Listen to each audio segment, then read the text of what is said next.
जय हिंद दोस्तों, मैं आप लोगों का स्वागत करता हूं। आज हम लोग जो है साधारण ब्याज के 9वें क्लास में पहुंचे हैं और इस 9वें क्लास में हम लोग जो है पिछले क्लास के कुछ प्रश्न आपके छूटे हुए थे। हम उस प्रश्नों को हम जो है इस क्लास में हल करेंगे। ठीक है, चलिए आप लोग जल्दी आइए।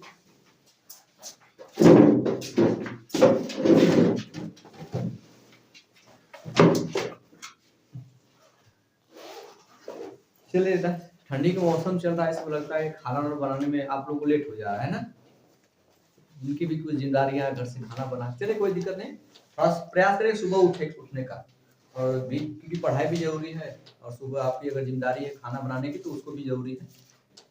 सुबह उठेंगे तो काम जल्दी हो जाएगा, वरना ठंडा जो पड़ रहा तो अपना काम समय से कर रहा है। हमको भी अपना काम समय से क्या होना चाहिए, करना चाहिए। देखिए, मौसम अपना काम समय से करा।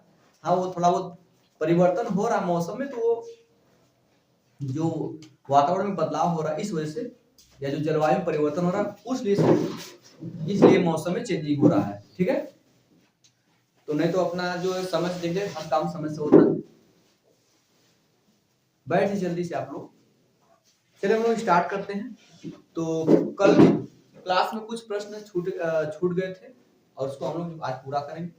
ठीक है, देखिए इसमें कल की क्लास से संबंधित ये क्लास है और उसमें चीजें जो बताई गई थी आज भी उसी से रिलेटेड कुछ क्वेश्चन आपको देखने को मिलेंगे। ठीक है, जिसमें आपको पहला क्वेश्चन आपको दिख रहा होगा कि जब वर्षों की संख्या, ठीक, वर्षों की संख्या, ठीक है, प्रति वर्ष ब्याज दर प्रतिशत के आधे के बराबर होती है। शायद एक प्रश्न कल हुआ नहीं था, हुआ था कल।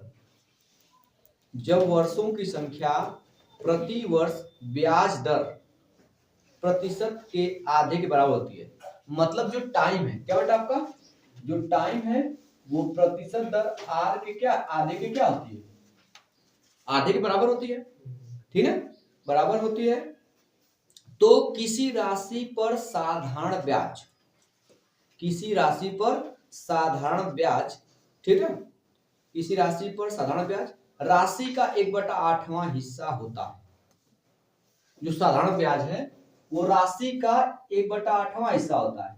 साधारण ब्याज राशि का, तो प्रिंसिपल कितना बेटा आ जाएगा, हो जाएगा 8। ये एक क्या आ जाएगा आपका एसआई, मतलब साधारण ब्याज, सिंपल इंटरेस्ट। मेरी बात समझ रहा है? ठीक है, 1/8 होता है, हिस्सा होता है 15,000 रुपए। ठीक है, 15,000 रुपए के लिए उसी ब्याज दर पर 8 वर्षों में 15,000 रुपए पर उसी ब्याज दर पर, हमें ब्याज दर प्लस निकालना पड़ेगा, उसी ब्याज दर पर, ठीक है, 8 वर्षों के लिए साधारण ब्याज की गणना की। आपको साधारण ब्याज निकालना है। साथ प्रश्न हुआ था क्या कर हो गया था? चलिए कोई दिक्कत नहीं, कर लेते, वो आ गया तो ठीक है। यहां से क्या होगा, तो यहाँ से बेटा यहां से क्या करेंगे, आपको पता है सिंपल इंटरेस्ट बराबर पी आर टी बटा होता है 100। आप देखेंगे ये पी वाला हिस्सा यहाँ आएगा, ये पी वाला हिस्सा के यहाँ आएगा, हो जाएगा। तो सिंपल इंटरेस्ट बटा पी ऐसे लिखेंगे, तो इसको हम इसकी जगह ये ले डायरेक्ट सिंपल इंटरेस्ट बटा पी दिया गया है, ये ऐसे लिख देंगे। 1/8 कितना हो जाएगा, 8 हो जाएगा, 1/8 हो जाएगा, बराबर आपका हो जाएगा आर। आर में निकालना तो आर रहने देते हैं, लेकिन हमें टाइम को नहीं निकालना है, इसलिए टाइम को हटाएंगे। टाइम की जगह कितना हो जाएगा, आर बटा 2 बटा बटा क्या हो जाएगा 100। ठीक है, अब देखा जाए तो ये जो 100 है का नीचे ही है, ये 100 बेटा नीचे, क्योंकि इसके बटे 1 मानेंगे तो पलटेंगे तो 100 नीचे ही आएगा। यहाँ से 1/8 बराबर गुणा करेंगे आर स्क्वायर, नीचे बेटा कितना हो जाएगा 2 गुणते कितना हो जाएगा 100। ठीक है, 2 से 2 काटेंगे, 2 चौके 8, 4 से काटेंगे 100 को बेटा कितना हो जाएगा 25 हो जाएगा। 25 को इधर बनेगा 25 से कम 25, तो आर स्क्वायर का मान जो आएगा वो कितना बेटा आएगा 25 आएगा। तो यहाँ से स्क्वायर हटाएंगे तो आर का मान कितना आएगा भाई, ये रूट में चला जाएगा आपका। जब आर हटाएंगे, अरे स्क्वायर हटाएंगे, आर बराबर रूट में जाएगा 25 हो जाएगा। 25 बाहर निकले बेटा 5 आएगा, मतलब जो दर है वो 5% है। तो 8 वर्षों का, कितने वर्षों का बेटा 8 वर्षों का निकालना है। एक साल में आपको 5% ब्याज मिलेगा, तो 8 साल में ब्याज कितना मिलेगा? 40%। तो 15,000 का 40% निकालेंगे, 15,000 का 40%, 40 बटा क्या हो जाएगा? 100। एक जीरो से जीरो जाएगा, एक जीरो से आपका एक जीरो जाएगा। ठीक है, कुर्सी है बेटा वहां पे? कुर्सी है ना, आगे में बैठिए। 15 चौके 60, ये डबल जीरो हो जाएगा, मतलब कितना है बेटा? 6,000। कल के प्रश्न में कल के जो है क्लास में ये प्रश्न हो चुका था। चलिए कोई दिक्कत नहीं, जिनका छूटा होगा फिर रिवाइज हो जाएगा। ठीक है, चलिए जल्दी कर लीजिए आप, फिर आगे चला जाए। बैठिए आगे, चले चलेगा। चलो हम आगे चलते हैं। ठीक है, इसको रेज करते हैं। क्या हुआ? इसका ऑप्शन क्या है? रूम जाइए, लगाइए तो सही।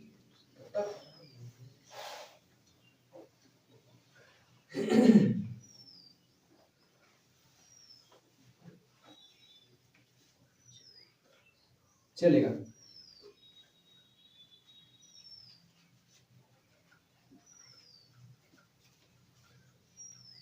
देखिए दिया बेटा आपका, ठीक है, x प्रतिशत प्रति वर्ष की दर से 4,000 रुपए का 3 वर्ष का साधारण ब्याज। x प्रतिशत प्रति वर्ष की दर से 4,000 रुपए का 3 वर्ष का साधारण ब्याज। फिर 12% प्रति वर्ष की दर से 5,000 रुपए पर 2 वर्ष के साधारण ब्याज के बराबर है। x का मान आपको बताना है, मतलब x% के रेट से 3 वर्ष का 4,000 रुपए साधारण ब्याज।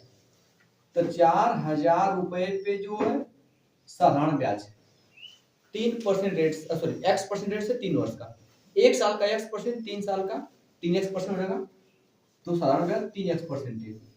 ये जो है 12% प्रति वर्ष की दर से 5,000 रुपए पर, कितना बेटा आपका?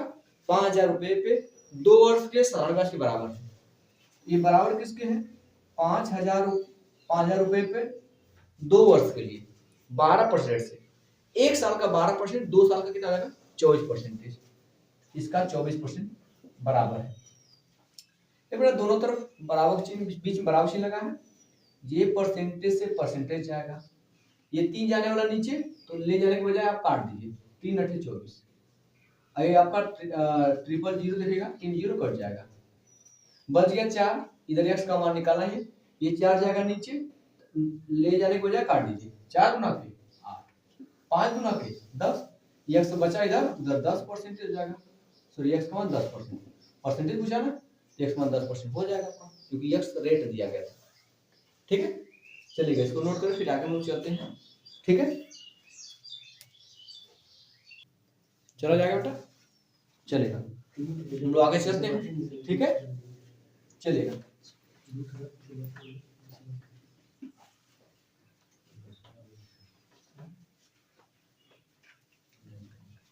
देखो बेटा, अगला क्वेश्चन आपको स्क्रीन पे दिख रहा होगा। एक व्यक्ति ने कुल मिलाकर 9,000 रुपए का निवेश किया। कुल मिलाकर क्या बेटा? आपका आया ना बेटा? नहीं आया। कुल मिलाकर 9,000 रुपए का निवेश किया, तीन भागों में किया ना बेटा।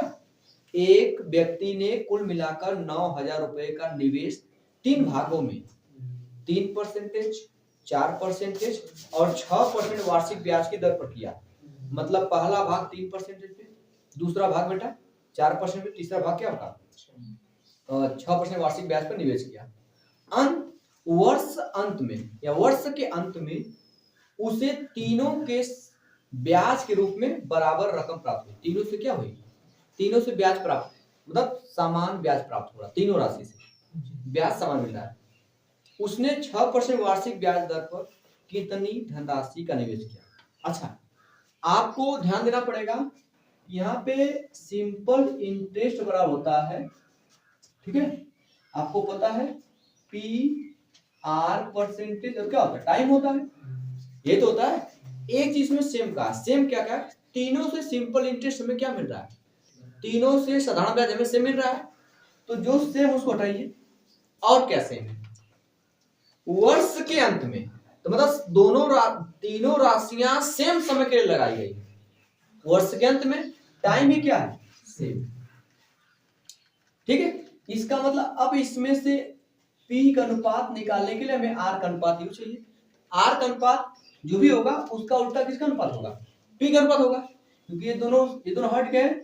ये चीज क्या है बेटा, यहाँ पे 1 प्रोपोर्शनल हो जाएगा आपका पी इंटू आर परसेंटेज, तो पी को इधर भेजना पड़ेगा। मेरी बात समझेगा, तो आर का अनुपात जो होगा उसका उल्टा अनुपात जो प्रिंसिपल का हो जाएगा। तो आर का अनुपात दिया गया है, पहली राशि कितने परसेंट बेटा, 3% पे, दूसरी राशि बेटा 4% के रेट पे, और तीसरी राशि बेटा 6% से। तो परसेंटेज सब में से में कट जाएगा, आ गया 3:4 कितना आ गया, ये हो गया। तो प्रिंसिपल का अनुपात मतलब मूलधन का अनुपात क्या होगा बेटा, इसका उल्टा होगा, कितना होगा 1/3:1/4:1/6 हो जाएगा। इसको सिंपल में बदलने के लिए, क्योंकि जिस प्रकार ये है इसी प्रकार इसको बदलना पड़ेगा।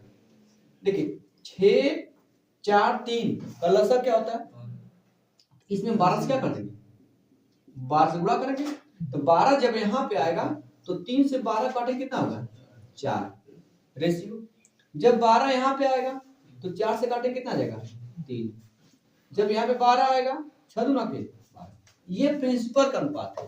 तो आपको पता है 6% पे कितनी राशि लगी है, 2 यूनिट, 6% पे 2 यूनिट राशि लगी है, इसका मतलब ये बता रहा है टोटल राशि 4 3 7 2 9, और जबकि खर्च कितना टोटल राशि, टोटल 9,000 रुपया टोटल धनराशि है। तो हम 1 यूनिट का मान निकालने के लिए 9 से क्या करेंगे, ये जो 9,000 दिया ये 9 यूनिट का मान निकालना दिया गया।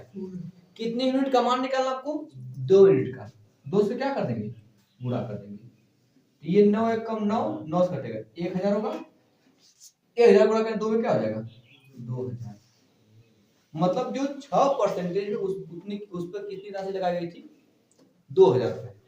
विवेक से बेटा आपको कोई दिक्कत तो नहीं है, चले आगे। ठीक है, चलिए नोट कर ले, फिर आगे हम लोग चलते हैं। ठीक है, चलिए आगे चलते हैं। ठीक है,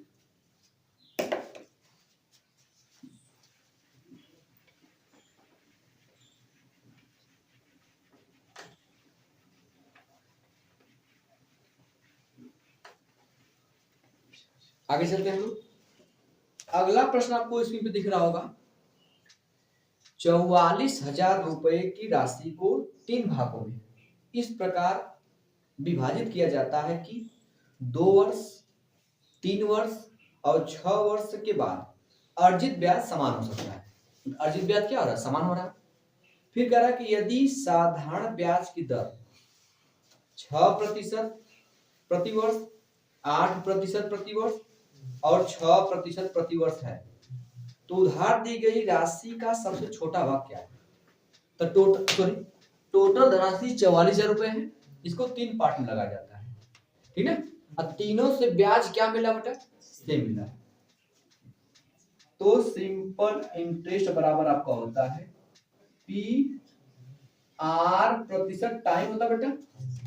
तीनों के लिए सिंपल इंटरेस्ट क्या है, सेम है। हमें सबसे छोटा भाग मतलब जो राशि लगाई गई है उसके बारे में पता करना था, मतलब प्रिंसिपल के बारे में बात कर रहा है भाई, तो हम इसके बारे में बात कर रहा है। तो P का रेशियो निकालने के लिए हम R और T का क्या करेंगे, गुणा कर फिर कहां भेजना पड़ेगा इधर।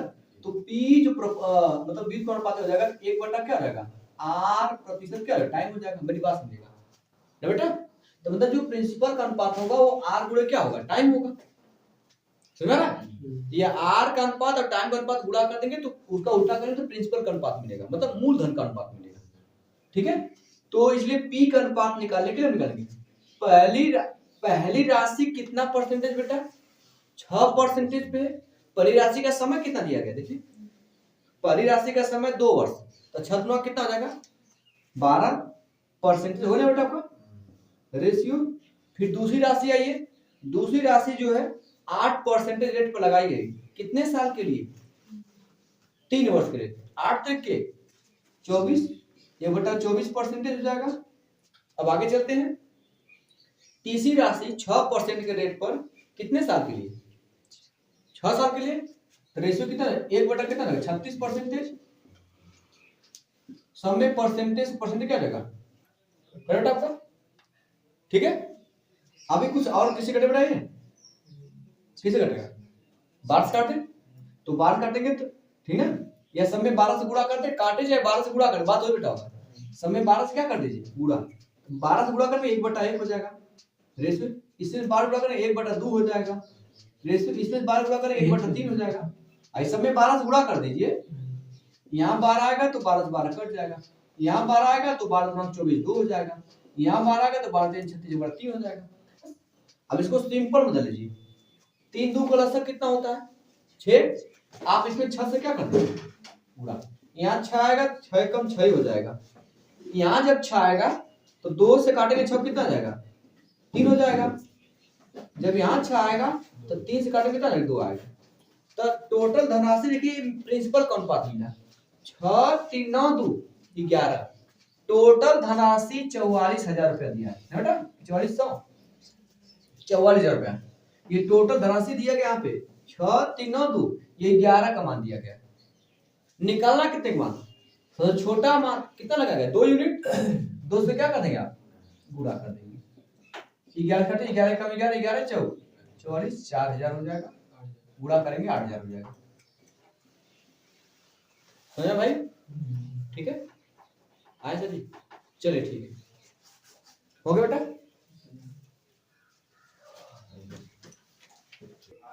चला जाए आगे, ठीक है चलेगा, हम लोग इसको अब आगे स्टार्ट करते हैं अगले प्रश्न पर, ठीक है इसको रेज करें, ठीक है।